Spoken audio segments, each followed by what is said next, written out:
Bollywood superstar Salman Khan को जान से मारने की एक और धमकी मौसूल हुई है, जिसमें उनसे 2 करोड़ रुपए का मुतालबा किया गया है।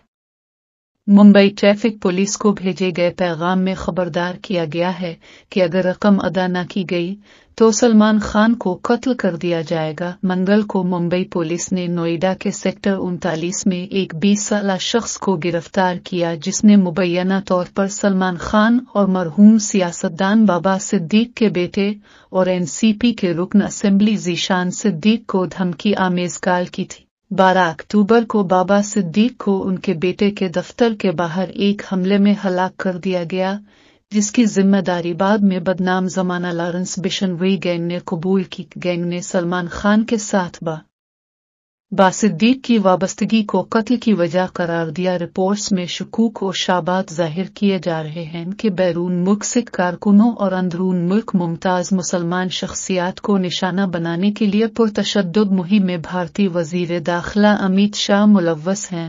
कैनेडियन हुक्काम के मुताबिक अमित शाह पर कनाडा में खालिस्तान नवाज कारकुनों के खिलाफ हमलों की मंजूरी देने का शुबा है, जिससे इन खदशात को तकवीत मिलती है कि भारत के अंदर बाज धमकियां वसीतर सियासी मकासद से मुंसलिक हो सकती हैं। माहिरीन का ख्याल है कि लॉरेंस बिशनोई इन सरगर्मियों के लिए महज एक चेहरा हो सकता है, जिसमें मुमकिना तौर पर हुकूमत के अंदर आला सतह की शख्सियात मुलव्वस हो सकती है।